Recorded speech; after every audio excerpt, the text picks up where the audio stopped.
ফাতেমা এমন একজন বউ ছিলেন যিনি তার স্বামীর কাছে কোনো আবদারি করতেন না, কোনো কিছু চাইতেন না। তো একদিন স্বামী আসছে, আলী এসে বলছে, এই ফাতেমা, তুমি আমার কাছে কোনো কিছু চাও না কেন? কিচ্ছুই চাও না, আমি চাই তোমাকে দিতে, তুমি নিতেই চাও না।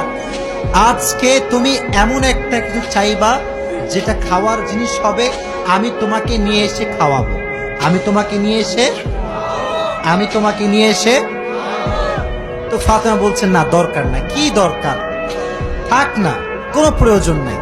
তো আলী আজকে নাসরবান্দা, না আমি খাওয়াই ছাড়বো আজকে, বলো কি খাবা। তো চাওয়ার একটা লিমিটেশন আছে। উনি বললেন, আমার কিচ্ছু লাগবে না, জাস্ট বাজার থেকে একটা আনার নিয়ে আসবেন। কি নিয়ে আসবেন? তো আলী রাদিয়াল্লাহু তাআলা আনহু বলছে, ঠিক আছে যাও, আমি যাচ্ছি, তোমার জন্য নিয়ে আসবো একটা আনার। বের হয়েছেন নেওয়ার জন্য। এই মনোযোগ দিয়ে শুনবেন হাদিসটা, খুব মনোযোগ দিয়ে। বাজার থেকে একটা আনার কিনেছেন, কিনে যখন বাসায় ব্যাক করবেন, হঠাৎ করে একজন গরিব মানুষ আসছে, সে বলছে, আলী, আজ 3 দিন যাবত আমার পেটে কোনো খানা নাই, আমি বড় হত দরিদ্র মানুষ, খুবই ক্ষুধার্ত মানুষ, তুমি কি আমাকে কিছু খাওয়াতে পারবা? আলী রাদিয়াল্লাহু তাআলা আনহু এতটা দান করার মেন্টালিটি ছিল, এতটা ভালো মানুষ ছিলেন, বইয়ের কথা ভুলে গিয়েছেন, ওই আনারটাও আল্লাহর রাস্তায় দান করে দিয়েছেন। তো যখন আনার মানে হচ্ছে ডালিম, ডালিম, ডালিম। ও আচ্ছা, না বুঝতে বলা যাবে, কোনো সমস্যা নাই। আনার মানে হচ্ছে নগরে ডালিম আছে না নাই? তোমাদের নগরে একটা বড় বাজার আছে, বাজারটার নাম কি? হ্যাঁ, ওখানে দেখবা রাস্তার বাম পাশে সবগুলো বসে না, ফলের সব দেখবা, অনেক অনেক অনেক আপনার আঙ্গুর রাখা আছে, বেদানা রাখা আছে, আছে না নাই? আপনারা বেদানাও বলেন, ডালিমও বলেন। আচ্ছা, তুমি দান করে দিয়েছেন। তো যখন দান করে দিয়েছেন, হঠাৎ করে মাথায় আসছে, তো কার জন্য ছিল? ফাতেমার জন্য। বলেন, কার জন্য ছিল? তো মনটা খারাপ যে জীবনে বউ একবার চাইলো, তাও খাওয়াইতে পারলাম না, মানুষকে দিয়ে দিলাম। বাসায় আসছে, মনটা খুবই খারাপ। তো বউয়ের ভালোবাসা কাকে বলে খুব ভালো করে বুঝতাম।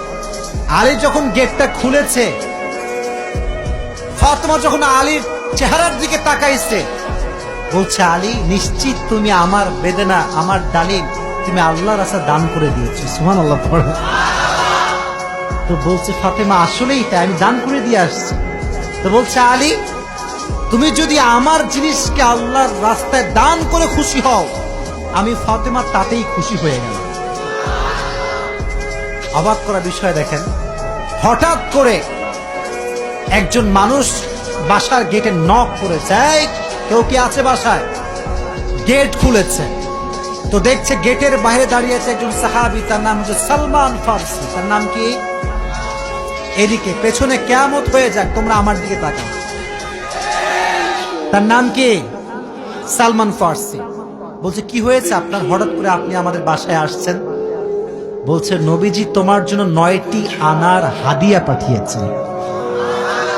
আপনার সুবহানাল্লাহ করতে পারলেন না? কয়টি আনার? আরো জোরে। তো আলী বলছেন, নো, এটা আমার না, এটা আমার হতে পারে না। সালমান ফারসি বলছে, কেন? এটা তোমার জন্য পাঠিয়েছে। আলী বলছে, ভালো করে চেক করো, এটা আমার জন্য হতে পারে না। বলছে, কেন? বলছে, আল্লাহ তাআলা কোরআনে বলেছেন, মান জাআ বিল হাসানাতি ফালাহু আশরু আমসালিহা, যে আল্লাহর রাস্তায় একটা দিবে, আল্লাহ তারে 10 গুণ বাড়ায় দিবে। তাহলে আমার তো 9টা হবে না, আমার হবে কয়টা? তো সালমান ফারসি এই কথা শুনে আবার পকেটে হাত দিয়েছে, হাত দিয়ে আরেকটা বের করেছে, বলছে, নবী তোমাকে 10টাই দিয়েছে, আমি জাস্ট পরীক্ষা করছিলাম। সুবহানাল্লাহ পড়ে। তো চাইলেও একটা ভালোবাসা লাগে, আর যে আল্লাহর রাস্তায় দান করে তার আরো বেশি বাড়ায় দেয়। একজন আওয়াজ দিয়ে বলে, তিনি কে? আর একটা রিওয়ায়াত বলি। একদিন ফাতেমা রাদিয়াল্লাহু তাআলা আনহা সুতা বিক্রি করলেন। কি বিক্রি করলেন? সুতার দাম হচ্ছে 6 দিরহাম। কয় দিরহাম? আচ্ছা। তো বলছে, হে আমার স্বামী আলী, 6 দিরহাম নিয়ে কয়েকটা রুটি নিয়ে আসো হাসান এবং হোসাইনের জন্য। কার জন্য? হাসান এবং হোসাইন কার সন্তান? ফাতেমা এবং আলীর সন্তান। তো অবাক করে একটা রেওয়ায়াত, আমি জাস্ট গতকালকে এটা পড়লাম, এটা আমি আগে জানতাম না। তো বের হয়েছে বাসার থেকে রুটি কিনবার জন্য। কি কিনবার জন্য? রুটি কিনে ফেলেছে। Just he was coming back to home, বাসায় আসছিলেন। হঠাৎ করেই গরিব আসছে, অসহায় মানুষ। আলী, কিচ্ছু নাই পেটে খাওয়ার মতো, তুমি কিছু দিতে পারবা? আলীর মনোমাইন্ড এতটা বড় ছিল, যা কিনতে গিয়েছিল ফ্যামিলির জন্য ওইটাও আল্লাহ রাস্তায় দান করে দিয়েছে। জোরে সোরে পড়ুন সুবহানাল্লাহ। সন্তানের জন্য খাবার আপনি কিনেছেন, কিন্তু দান করে দিয়েছেন, কিন্তু ভেতরে একটা কষ্ট আছে না নাই? দেখো এই যুবকেরা, প্লিজ প্লিজ লাফালাফি করো না, এদিকে আমার দিকে একদম স্থির হয়ে থাকো, চুপচাপ স্থির থাকো। কারণ নওগাঁর মানুষ তো এরা অভদ্র ঘরের সন্তান, এরা সব ভদ্র ঘরের সন্তান, ঠিক না? চুপচাপ থাকো।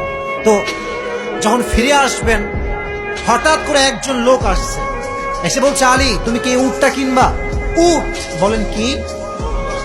তো আলী বলছে, না ভাই, টাকা পয়সা নাই, কেনার সম্ভব না। তো বলছে, তোমাকে আমি এটা এখন দিচ্ছি, তোমার যখন বিক্রি করার সুযোগ হবে তখন বিক্রি করবা, তোমার লাভ তুমি রাখবা, আর আমারটা আমাকে দিলেই হবে। তো আলী বলছে, ঠিক আছে দাও। জাস্ট উটটা নিয়েছে, উট নিয়ে বাসায় ব্যাক করবে, আবার আরেকজন আসছে, বলছে, ভাই এর দাম কত নেবেন বলেন? বলছে, ভাই আপনি দাম বলেন। যে উটের দাম হবে 200 দিরহাম, ওই লোক আগেই বলছে, আমি এটাকে তোমার কাছ থেকে 300 দিরহাম দিয়ে ক্রয় করে নিব। নিয়ে নিয়েছে উট।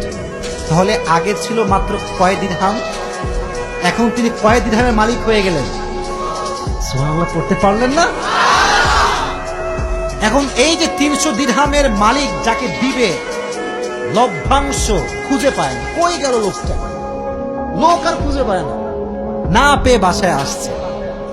যখন গেট খুলেছে, গেট খুলেই দেখছে নবীজি তার বাসার ভেতরে বসে আছে। বলছে, আলী আজকের ঘটনা তুমি বলবা নাকি আমি বলবো? বলছে, নবী আপনি বলেন। বলছে, তোমার কাছে সর্বপ্রথম যিনি উট বিক্রি করেছিলেন তিনি আর কেউ নন, তিনি হচ্ছেন জিবরাইল। আর যিনি ক্রয় করেছেন 300 দিরহাম দিয়ে, সে কোনো মানুষ নয়, তিনি হচ্ছেন ইসরাফিল। কেন নবী, এটা কেন আমার সঙ্গে হলো? বল, তুমি যে নিজে না খেয়ে মানুষকে খাওয়াইছো, এটা আল্লাহর কাছে বড্ড ভালো লেগেছে। তো আল্লাহ তোমার এত বেশি বাড়ায় দিয়েছে যে তুমি কল্পনাই করতে পারো না। সুবহানাল্লাহ পড়েন।